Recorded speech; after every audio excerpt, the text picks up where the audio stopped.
Hello, everybody, and welcome to the Photographer's Notebook podcast. Today, we are going to discuss a different genre of photography, shooting live concerts. If you've ever been to a live concert, I'm sure you've seen people at the front of the stage with cameras and wondered how to break into this field. It's a challenging form of photography, and my special guest is going to provide some insight on what it takes to break into this field of image making. So don't go anywhere.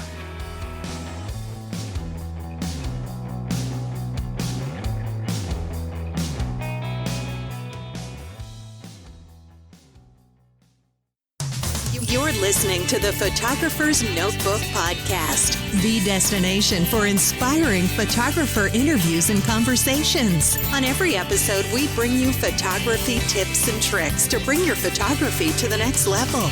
We also bring you down-to-earth guidance for couples arranging their weddings and some innovative information for entrepreneurs to pump up their business. Let's get started. Here's your host, Daniel Douglas. Hey, everybody. Thank you for tuning in to the very first episode of the Photographer's Notebook podcast.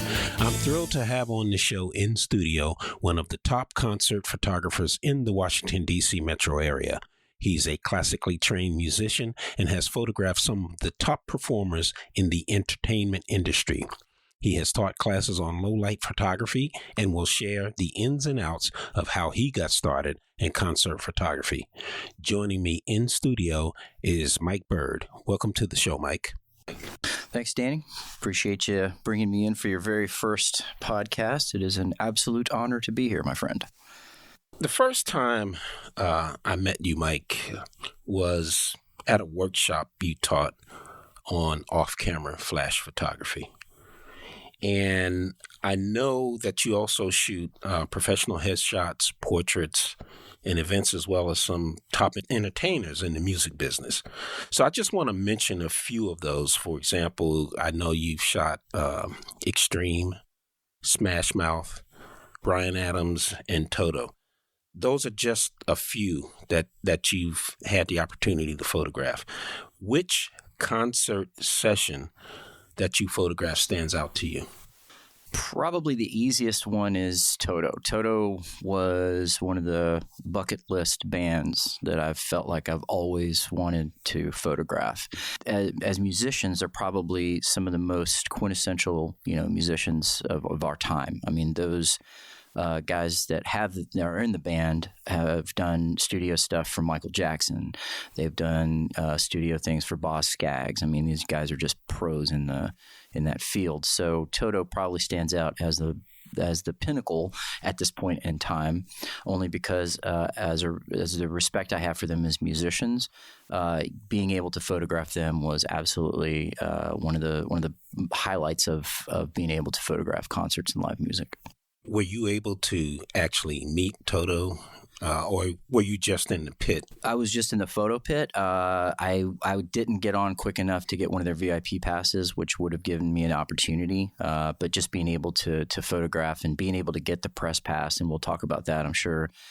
Being able to get the press pass was probably the biggest hurdle because you can't shoot, those types of concerts without being properly credentialed.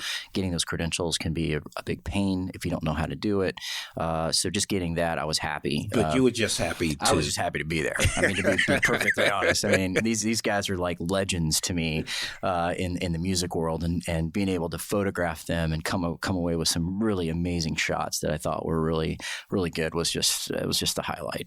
Mike, I read your bio, and you were born in the southern half of the United States. Mississippi. And you spent 4 years as a child living in Spain. Give us a little bit more about your background. Was brought up in a very tight-knit family, very Southernist-esque, if you will. And when I was 11 years old, my dad was former military, and he stayed in the Department of Defense. We had an opportunity to move to Madrid, Spain, where we were stationed for roughly 4 years. And through that time, I was really fortunate to have lived in Europe and experienced that as a kid. The food, the culture, the language, and all that stuff was pretty amazing. And after 4 years, we moved back to Mississippi, which for me was a culture shock, having lived in Europe where you can do pretty much anything you want. And then you get back to, the U.S. where everything's, fairly, in the U.S. fashion restricted or whatnot, even back in the 80s, which is, when this time period was. It was a culture shock, I'm not going to lie. But, we just kind of pushed through it. And I finished high school, went to college, was a music major for a number of years, and, took the requisite breaks from college to work and things like that to figure out what I wanted to do. And then just, basically kind of pushed through and found music and photography as a creative outlet. So let's talk about your background in music. How did that come about? I've always had a love for music. Growing up, I listened to bands that probably were a little more adult-oriented than people my age were listening to. So I was listening to a lot of Rush, again, a lot of Toto, a lot of Boston, that type of thing. But I respected them for the musicianship, and I really wanted to. It was a draw to me. So the music genre, if you will, as far as the what I could do creatively, it was a huge draw for me. And so the first instrument I learned how to play was trumpet, and then found out that I really enjoyed being a drummer, and so I really put my creative efforts and focus into being as solid of a drummer as I could. And so over the course of, X amount of years, I started to learn how to play. I found jazz to be probably the biggest creative force that, I felt challenged with it. And so fusion and jazz was just my thing, my niche. Have you played in any bands? Oh, yeah. Yeah. I mean, all through college, all through even after college, that's how I put myself through college, is how I ate. It was basically, I'd play pretty much any gig in the Memphis area, which is where I was going to school at the time. And at least you ate in college. Exactly, right? Yeah. So I was a starving musician, but, I was able to at least sustain myself in some way, shape, or fashion through other odd jobs and things. But playing was always my first go-to. And so whether it was a dive jazz bar at a hamburger joint or playing bigger venues, I enjoyed playing. I enjoyed the effect that creativity had on people. And, you're sitting there as a drummer and you're laying down a backbeat or something and everybody's just grooving to. There's just absolutely no feeling like that in the world. What kind of venues did you play? I mean, what were they, just like joints somewhere? And in between, everything in between. So the largest venue I played was roughly, I want to say, if I remember right, it was roughly around 5,000. And then I played, that's pretty big. It's not bad. Yeah, it's not bad. There was some college gigs that they were, that they put on where they rented venues and they brought in multiple bands. And it was, back then in Memphis, it was a big deal. I mean, Memphis, Nashville, those are some of the music cities of the country. And so I played those, and then I played the dive bars. I played where, people were in there, and it was a hamburger joint, and I had to cram what I could on my drum set, in this corner of a dive bar and play the best that I could with, 2 or 3 or 4 other people that were playing in the band with me. And it was just, you made the best out of it. If I made $50, I made $50. If I made enough to eat or they paid me in food, I was able to eat that day, And anybody that's gone to college and, kind of understands the financial strappings of that can relate. But it was, I enjoyed equally playing in those dive bars as I did the bigger venues. Did you play any venues locally? Here in DC? Yes. No. I just basically, when I moved up here back in 2003, I was playing, but it was just basically to keep my, it was for my own kind of pleasure, I guess. And I really enjoyed it up until, my son was born. So we needed the room to make a nursery out of it. So there goes the drum set. And it's kind of one of those things where I look back on fondly. It's not something I'm going to ever write off. I think in due time, I'll probably play again. But for the time being, between the photography, your regular day job, raising kids and things like that, it's a full-time job in that of itself. So I'll put that on hold for now. That's interesting. So what really compelled you to be a photographer? You you're into music, you're classically trained. So what was the motivation? What compelled you to become a photographer? So one year I got a birthday present, which was a Canon Rebel kit camera with a kit lens on it. And it was just something that I've kind of messed around with before, with little point and shoot cameras and things like that. And for a birthday present, I got a nice little Rebel camera. It was an entry level camera, and I took to it and really started to enjoy taking pictures and creating photographs, whatever that might be. And just like every other photographer out there, you take pictures of literally anything and everything, and you think it's art, and you think it's something that, oh man, this is the best. And then now I look back on stuff from, 6-7 years ago. I'm like, what was I thinking taking that picture? But at the time, I was kind of trying to, like every other photographer, find my niche, my where I wanted to take photography. But what I enjoyed about it was, like music, there's a technical side to it. In music, I studied the theory of it, composition, point, counterpoint. I was doing a lot of things in photography that I could apply directly to the lessons that I learned in music. And so exposure, knowing what shutter speed to use, knowing what ISO to use to be able to create that perfect exposure, to me segued from music to photography fairly easy. So I could kind of grasp and analyze what the elements for a good photograph were. So I stayed with it for about 6 months with the Rebel, and I said, "This is after research. I gotta up the game." And so I bought my very first professional grade camera, which is, as you know, the 5D Mark II, full frame, which I now own. This is correct. Yes. So I got the 5D Mark II. I knew I wanted a full frame because I wanted the quality of the pictures to be. I figured if I'm going to take these pictures and spend the time, I want them to turn out, to be as crisp and as sharp as possible.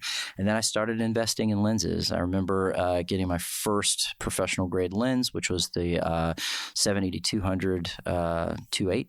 And then I just started investing in lenses. Every time I could find something used on eBay or buy it new from places like B&H, I would invest in lenses. And before I knew it, once I got the 5D Mark II, I think it took me about 8, maybe 10 months. I had a pretty impressive little inventory of lenses that I still own to this day. And so the music and photography aspects, I was able to coincide and mend and gel together into those technical aspects.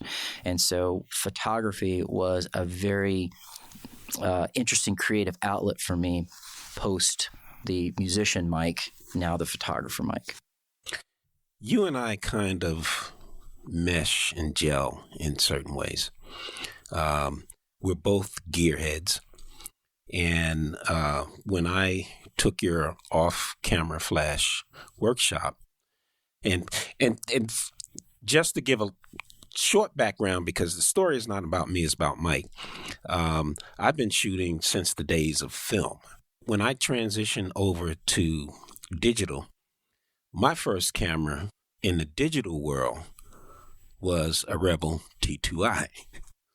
And so there you go. This is a first for me. I didn't know Mike started with a Rebel T-Series camera either. So I'm finding this out brand new. So this is how Mike and I mesh a little bit. And it's kind of funny. But I started with the Rebel T2i. And just to see because I'd stopped doing photography for a number of years, just to see if I still had the passion and wanted to get into it. Unlike Mike, I don't have a music background, but I do have an information technology background.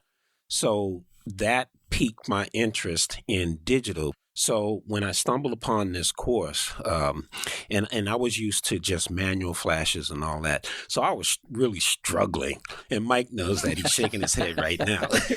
I was really struggling. I feel your struggle. I was so, I guess, intrigued with the way Mike taught and how it went. After the session, Mike and I stood outside the studio for, what was it? At least a half an hour, 40 minutes, maybe close even to an longer. hour. I remember it being close to an hour, yeah. And at that time, I had graduated from a T2i to a 7D.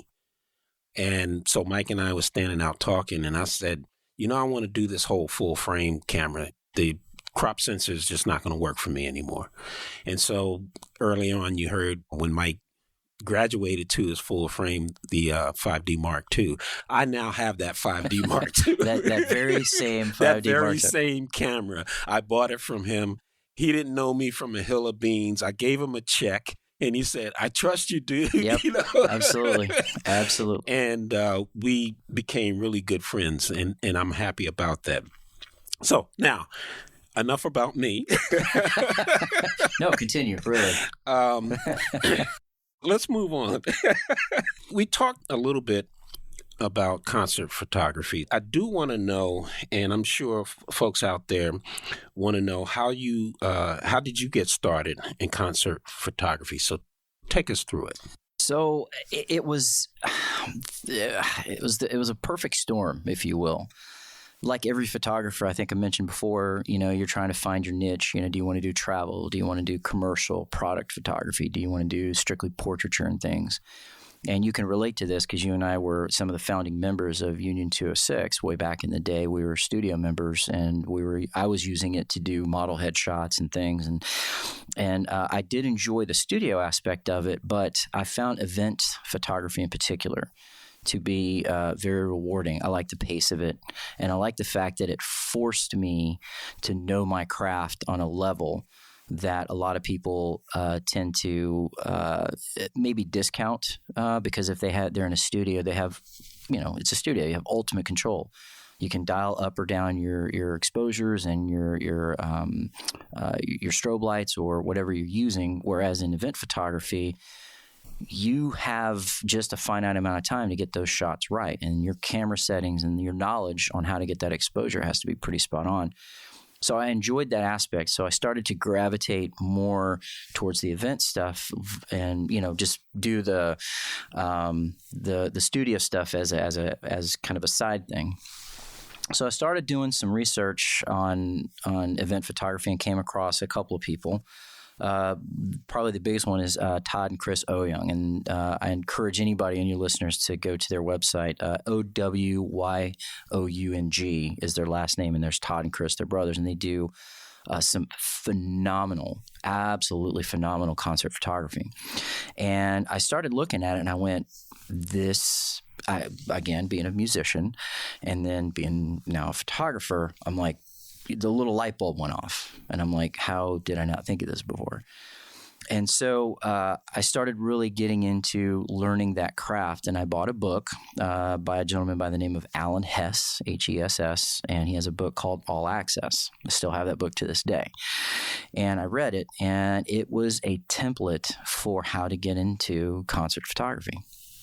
So I started reading it, and what I loved about the book is it was literally a roadmap on how to do it, and he gave you templates and emails of how to send to get press passes and media credentials and things like that. And so the very first concert I was able to get a media pass to was a local band here in DC called the Leg Warmers, and they do 80s cover tunes and stuff, and they were performing at the State Theater just outside of DC here in the Northern Virginia area. And I was able to get a press pass, and I was super, super stoked about it because this was my first time getting into the concert photography scene. And I remember it like it was yesterday. I went to the concert, and unlike most concerts, which we'll talk about, they let me basically shoot the entire show. So I was able to get in there and just shoot as much as I wanted on the 5D Mark II. And if I remember right, I was using my 70 to 200 2.8 lens, probably the most. And so I shot that, came out with some decent shots, and gave some to the band as exchange for letting me come and shoot the show. And that was where that seed was planted. And so event photography, concert photography, being able to shoot in a very finite amount of time and as technical as concert photography can be, because you can't use a flash, and you have 3 songs to get your shots that you want, and it's the first 3 songs typically. And this is what I learned later on shooting these bigger bands, Bruce Hornsby, Bryan Adams, Richard Marx, Toto. So you get 3 songs to do it. And Bryan Adams, we'll talk about that, but Bryan Adams only allowed me 2. And so from that standpoint, I was able to really get into that type of photography with a local band, build my portfolio, and through building that portfolio, add legitimacy to my concert photography and what I call my hit rate. I was getting maybe out of every 10 to 15 emails I would ask for a press pass, I'd get like 1 maybe.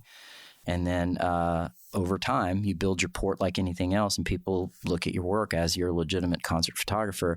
And my hit rate started to be, 2 out of every 10, 4 out of every 10, 5 out of every 10. And before you know it, I was getting media credentials to go shoot the likes of Bryan Adams, who is very, very, he's a photographer as well. A very good photographer if you look at any of his work, but he's very guarded on who he allows to shoot his shows, and I was able to get a press pass to shoot a show, which was a pretty big deal. I just want to mention that Mike did tell me about that book, and once he mentioned it to me, I did purchase that book. I have it. Amazon has it in softcover or paperback and the Kindle version. I have the Kindle version, and no, I'm not sponsored by Amazon, just to let you know. But I do have that book, and it was and I read it cover to cover, and it was a very interesting read. It really is a good read for multiple reasons. If you want to get in this type of photography, I mean, it literally is a roadmap. But the other thing, too, is you can use the principles that he talks about of concert photography in event photography and things like that. So it's a good read regardless if quick event concert type photography is what you want to get into. It's a good read because it gets into the technical aspects as well, and I learned a lot from it. And so did I. I shot a few events after that, and it really, really helped. What hurdles did you face when you started concert photography, and how did you overcome those hurdles? What were they? So probably the biggest hurdle is actually getting permission to shoot in a concert venue. Now, if you go to some of these smaller places, some of the dives, it's really not a big deal. A lot of bands, especially if they're up and coming, would like the exposure. So you take some pictures, hand them your business card, and a lot of times, they'll either trade or pay or some type of reasonable type of a thing where you can get your photography out there and also build your portfolio. But the biggest hurdle was getting the media passes for the bigger events. And in the previous question, I kind of touched on it. Probably the biggest thing, the most sound piece of advice is be patient and spend the time to build that portfolio. And it doesn't need to be a portfolio of travel photography. It needs to be a portfolio of relevant event and concert photography. Because once you start getting into the bigger names, they're going to want to see that, you're obviously you know what you're doing, and that any photography that you do can be used, for marketing and things like that. And which is really the bigger motivation to shoot the bigger venues. So the biggest hurdle, without question, was being able to establish a portfolio that I could get those media passes, because you have to write to the management. Sometimes you have to write to the band themselves, depending on how big they are. And then they make the ultimate determination of whether or not you get a media pass, because you show up with a professional grade camera to a place like National Theater. I shot Bruce Hornsby at Wolf Trap. These are large venues. You have to get a media credential. So that's probably the biggest hurdle. The other hurdle that I faced with, to be honest with you, is learning how to get shots without using a flash in a low light, type of a photography situation. Because while the stage is well lit, you have to meter all of that subject, whether you're shooting a drummer, a guitarist, a lead singer. The way you meter that particular shot is going to determine whether or not you're overexposed, underexposed, or your exposure is dead on and something to work with. Let's talk about that for a minute, because when I reached out to you about that, because I went to a local dive and I was just sitting there, and for no particular reason, and I just started talking to the bartender, and the bartender, asked me what I said. Well, I'm a full-time photographer. And he said, well, we do events here. And I gave him my card, and he pulled out his cell phone, and he started looking at my website and looking at some of the images. And he said, are you going to be here for a minute? And I'm like, yeah, sure. I think it was a Monday night. I was there watching the Monday night football game. He said, if you can wait about 20, 30 minutes, the owner wants to talk to you. So he came out and he said, yeah, the bartender showed me some of your images, and I'm interested. We have events here. And so the first one I shot was a local group, I believe out of Baltimore. I don't remember. April Sampe was her name. And so I had no idea what the heck I was supposed to do. I did know that I can't use flash. So I reached out, I sent a text to Mike, and I said, dude, can I talk to you for a minute? And so he started giving me some tips on that. And I had the 5D Mark II at the time, and a 70 to 200, 2.8, and a 24 to 70 lens. Those were the two lenses that I took with me. I have others, but those were the two that I brought with me. So I said to Mike, this is not a big stage. It's a dive place, pretty nice, but the lighting is terrible. And so he gave me some tips, and I believe, correct me if I'm wrong, I sent you a cell phone shot. You did. Okay, yes, just to give you an idea. And that helped a lot, because then I could kind of take a look at what you're dealing with and kind of tailor make those tips based on that lighting scheme, yeah. So using that as a scenario, go ahead and talk about, because you just mentioned about the lighting situation and not using flash. So I'm suspecting that the folks out there saying, okay, well, I want to go in and shoot these groups in these local dives, and their lighting is just like Daniel described. Okay. And even though this was a local group, I was asked to come back. Yeah. So there was a few that was able to pop off there, made no money for it. That is the way we have to do it at first, right? Yeah. With that scenario, maybe you want to give some tips on that. So it's probably the biggest thing I can tell you is the reason why Daniel now has my 5D Mark II is because what I found out is shooting with the 5D Mark II, my ISO at the higher levels was really, really fairly noisy.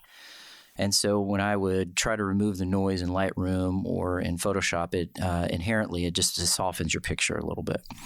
So I needed a camera that I could push the ISO, because if you've ever been to a concert, which most everybody has either seen them or been to them, they can be fast moving. The singers, the guitarists, they run around stage. So your shutter speed, typically I don't shoot any less than right around 1/125th, 1/180th of a second, just because I need to freeze that. And even sometimes, depending on how fast you're moving, it's still blurry. So the byproduct of that is I have to bump my ISO up because I'm already shooting wide open anyway. Like you, I have the 70 to 200 2.8 and the 24 to 70 2.8, and those are the two go-to lenses that I shoot, and I shoot wide open pretty much the entire time, because I'm wanting the focus of that picture to be that particular subject with everything else blurred out. So if I'm shooting the guitarist, if I'm shooting this lead singer, the drummer, the keyboardist, whatever it may be, everything else is kind of, out of focus with the exception of the person that I want to be in there. So some who may not understand what you mean by wide open, you're talking about at 2.8, the widest aperture. Correct. If you have an f4, like that is the max aperture you can get out of it, then you shoot at f4. If you are lucky enough to have a 2.8, then shoot at f2.8 and just leave it there. Now, I do know some of your kit lenses and some of the other lenses do have variable apertures depending on if it's a zoom lens. So I just leave it as wide open as possibly to let as much light into that camera as you possibly can, but you're going to have to compensate for that with ISO. And so kind of to get back, I needed a better camera, so I got a 1DX, and that has been, right now as we speak, that is my go-to camera body. So for those out there that are wanting to get into this and all you're shooting are the smaller venues that don't have as good of a lighting scheme, you're going to spot meter. That's the first thing. So if you can pick how your camera meters, you want a spot meter versus like an evaluative meter. So you want that pinpoint accuracy on the face or whatever you're going to shoot. Shoot wide open.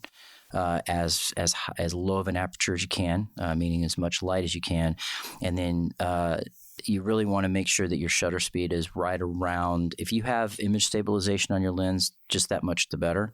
But like on my 24 to 70, it doesn't. It's a 2.8 and it doesn't have image stabilization. But on the 70 to 200, it does. So I can shoot a little bit of a wider shutter speed, but shoot a shutter speed of about 180 or higher, and then everything else is going to bump up with your ISO. Typically, I'll shoot a concert I can shoot a 6200 ISO and just get amazing images, and they're still fairly clean. There's very little noise because of the quality of that camera body. Once you start getting to the bigger venues where the lighting schemes are better, you can bump your ISO down and get cleaner images.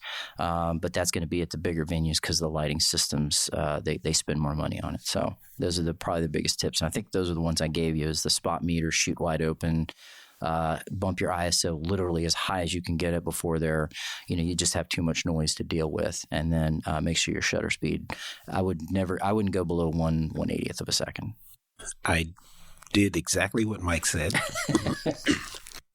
And I looked at the images when I got back home, and I was horrified. I was horrified. There was so much noise in it. And I did experiment. I didn't go over the top, but I believe I backed it down to 16, somewhere around there. I did try 32, and looking on the back of the camera and use your zoom. When you're looking at that tiny screen, zoom in. And as Mike was saying, zoom in on the face. And I just looked and I said, this is unacceptable. So I brought it back down to 32. Now, some of the venues that I've seen, the images that Mike has taken, those are professionally lit.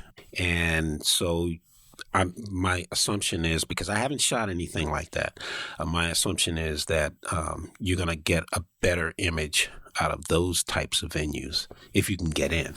If you can, but the other thing too to remember is that the lighting also is focused on whoever is playing at the time. So if it's, for instance, a guitar solo, the lighting is going to be fairly good on that particular soloist. But what if you're panning to the drummer and there is just a phenomenal shot of the drummer? And I think there was a picture on my website of Extreme that I took of the drummer.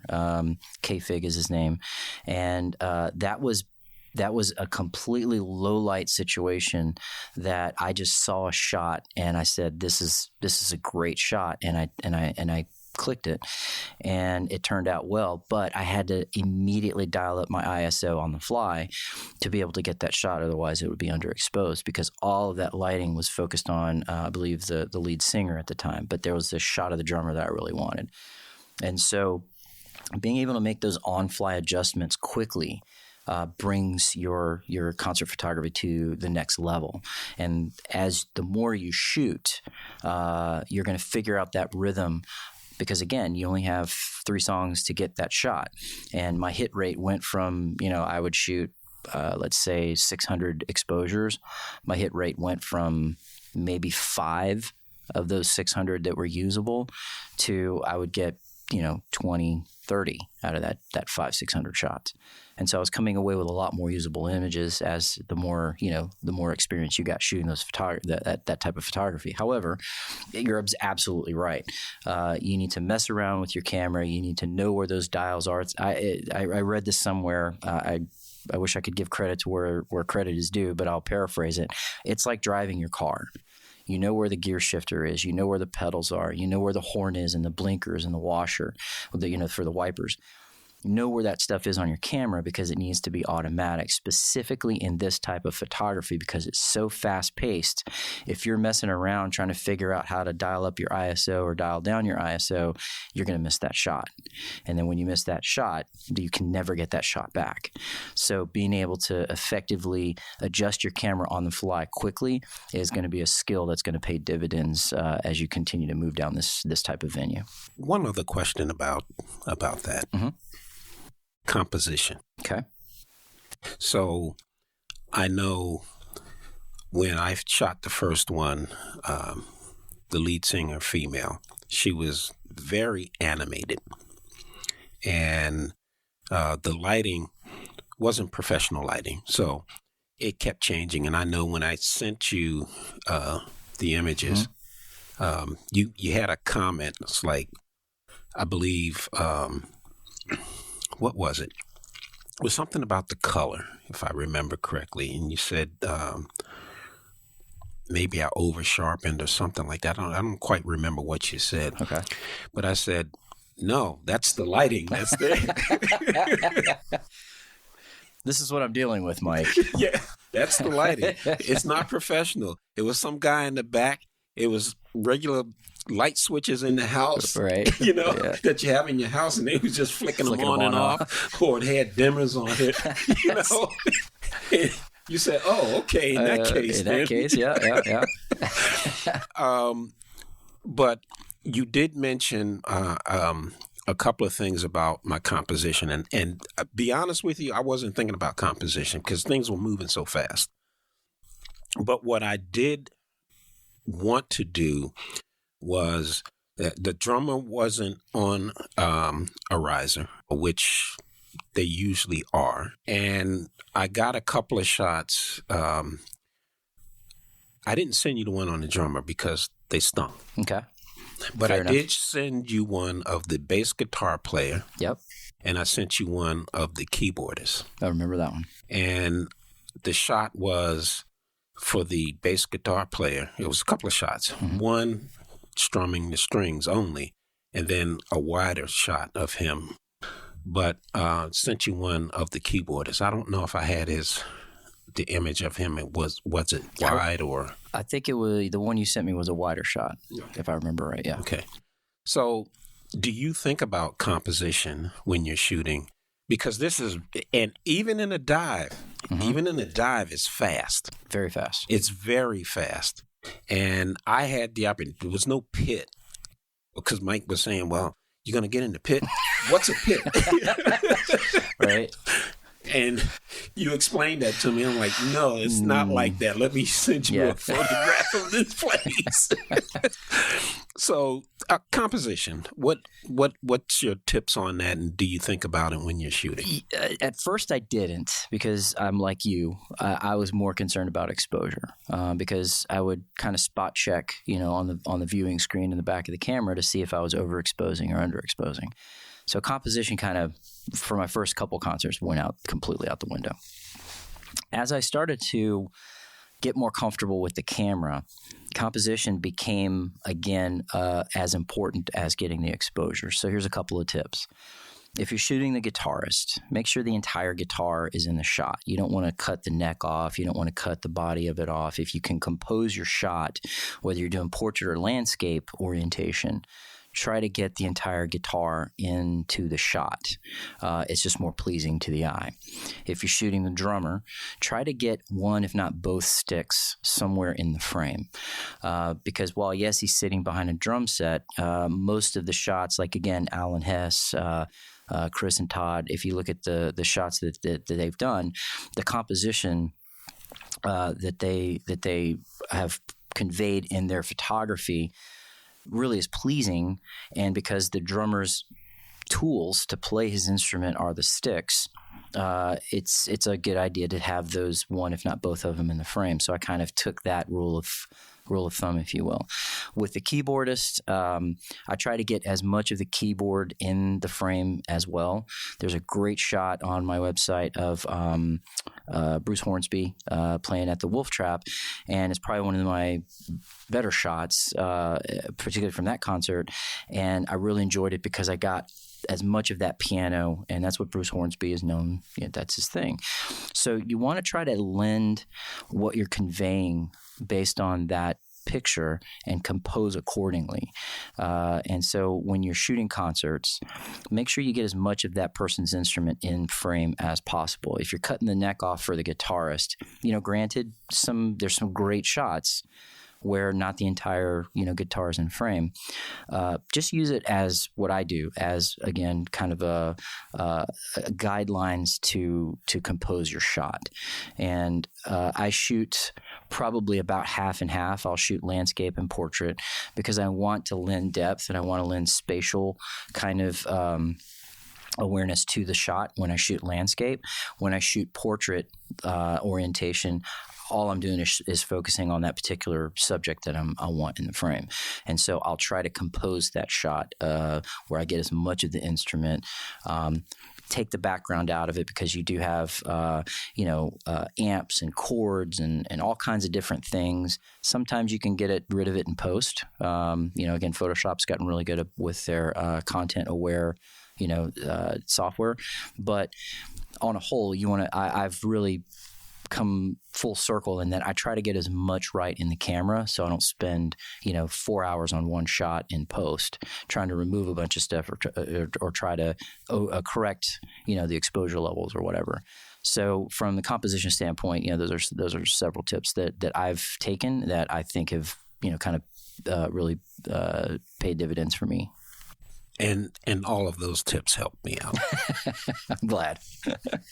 So before we wrap up here, I want to change gears a little bit and ask you, where are you taking Mike Byrd photography these days?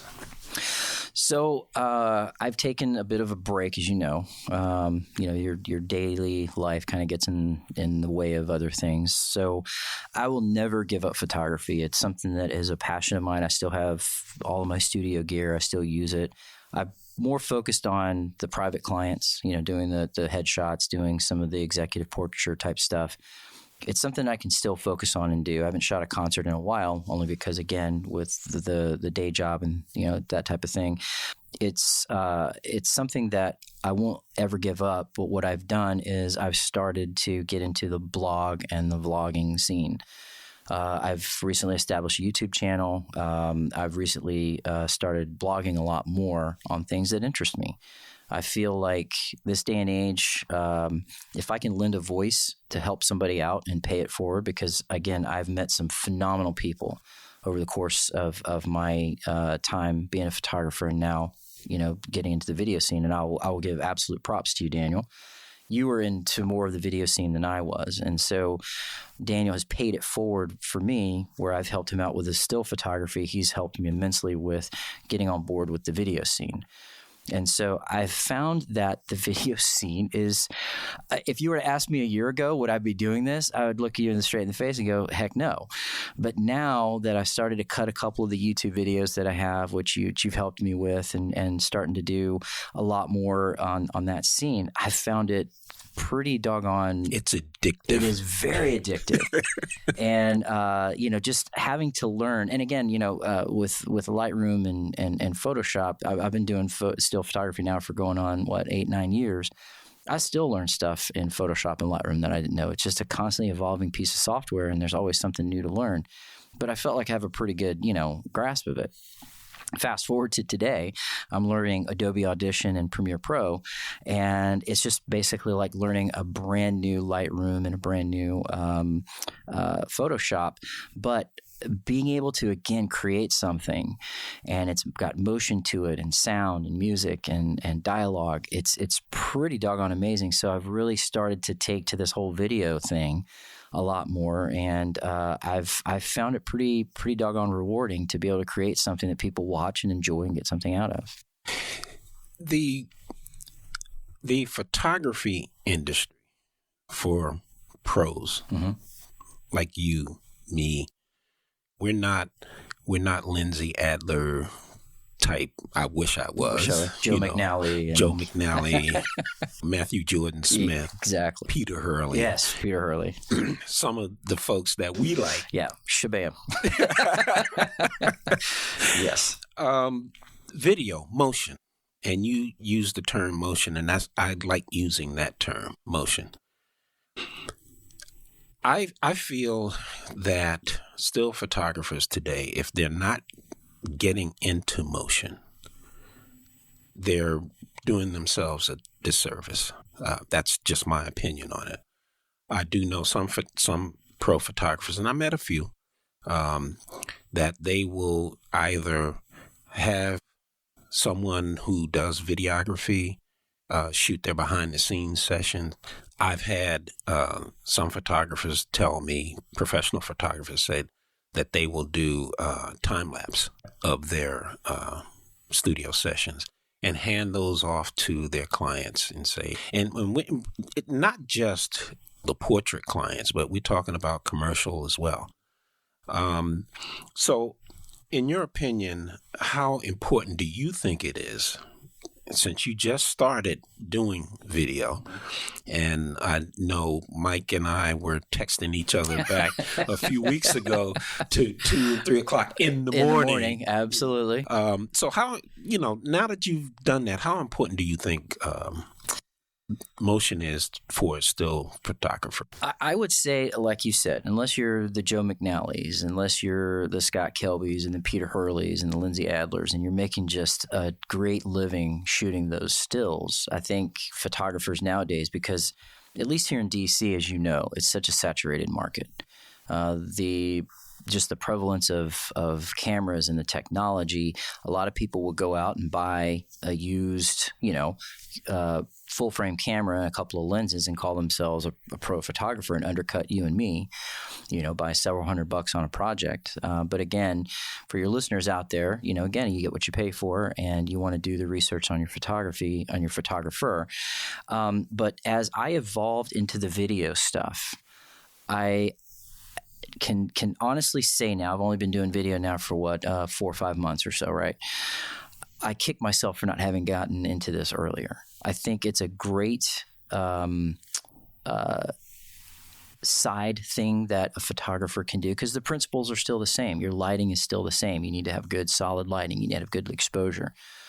What a still photographer has to learn is, if they plan on doing their own editing, is the software, the Premieres, the DaVinci, if that's what you're going to use. And there's a lot of options out there, even if you're just using iMovie, if you're using, Apple's version, Final Cut, right? So whatever you want to use it, but know that software and know how to use things like transitions. And even you've been helpful with this, is knowing the different cut sequences and how to make those pleasing to the eye. There's so much out there on YouTube, and there's so much out there on just open source internet that you can learn. And I've learned a lot. Peter McKinnon, who is he's a boss. Google Peter McKinnon on YouTube. He's a Canadian photographer, but he does so much providing free tutorials and things. And I've learned so much from him, in addition to you, Daniel, is that I've actually become fairly comfortable with the editing process in a short amount of time. So I think, going back to your original question, if you're going to evolve in this day and age and still be able to make a living, I think you have to add video to your repertoire. If you're going to shoot weddings, the video is a logical request that they're going to want to have in addition to the still photos. So I think being able to have a grasp of video production is imperative for still photographers. The other thing too is, most of the prosumer to professional grade cameras, Nikon, Panasonic, obviously Canon, they all shoot video now, and they all shoot great video. The 1DX that I have shoots 1080p, high def. You throw on the right lenses and you know what you're doing with the camera, you're going to shoot amazing, amazing video. And so, because all of the cameras now shoot video, it's kind of that old adage, I think, what is it, that we use 25% of our brain, right? Brain power. Well, if you're not shooting video with your camera and it does it, you're only using half of what your camera's capabilities are. So I think and there's so much out there free that you don't have to spend a dime on, that I've learned on how to shoot video. Plus, your network with your friends that may shoot video, you're going to learn a lot, and it's going to add to your repertoire. And you can add that to a potential client's request, that they want video shot at this particular event in addition to stills. So I would say, without a doubt, in my opinion, and again, this is my opinion, I think unless you're making a very good living shooting just strictly stills, you almost have to add video to your repertoire, because it's going to give you another avenue as a money generator.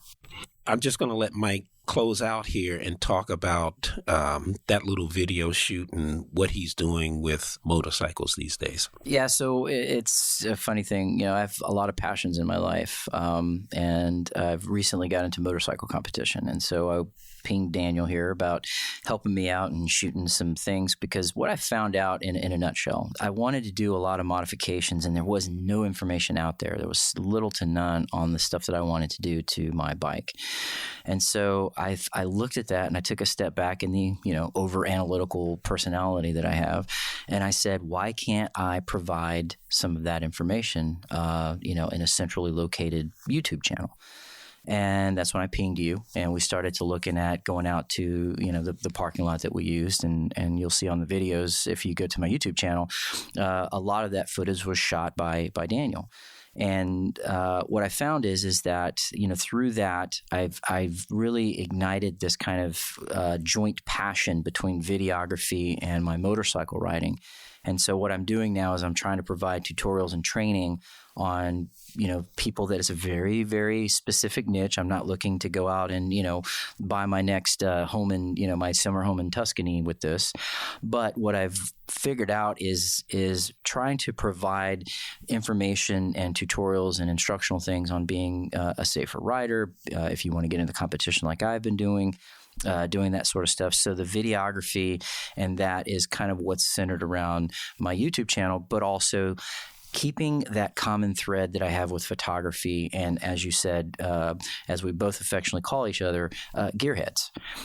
So there's always something out there, and you're the one that turned me on to doing the separate audio track versus doing audio and video on the same track. So I went out and got a Tascam recorder, and it's just the information you've given me was as helpful, if not more helpful, than the stuff I've given you on the still.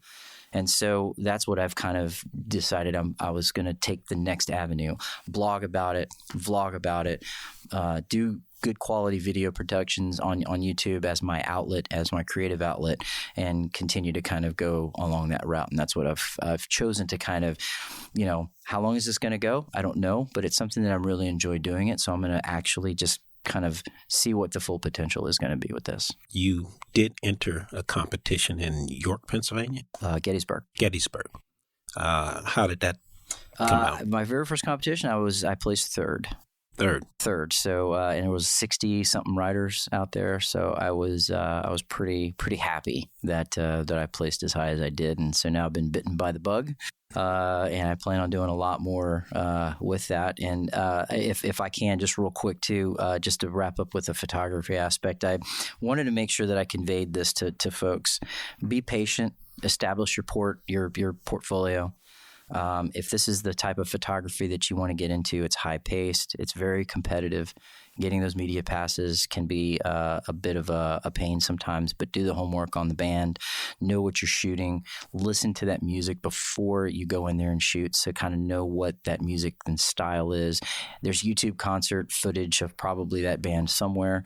Find that, see what they do, and just do your work, your homework on shooting that band, and be patient, because it'll pay off in the end. Because me being able to shoot some of the acts that I've been able to shoot has been something I didn't think I would be able to do, and I was able to do it because I focused on that craft, and I was able to establish, my portfolio to where it looks professional. I'm trying to take really good shots to when it's all said and done, the management wants the band to look good.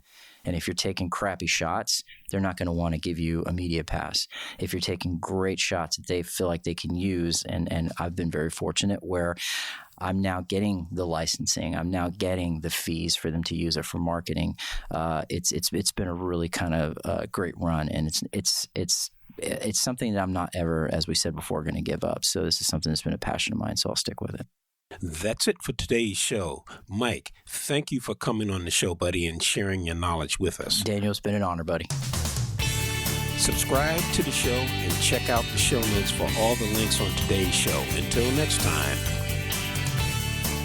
Thanks for listening to the Photographer's Notebook podcast. Be sure to visit thephotographersnotebook.com to join the conversation, access the show notes, subscribe, and discover our fantastic bonus content.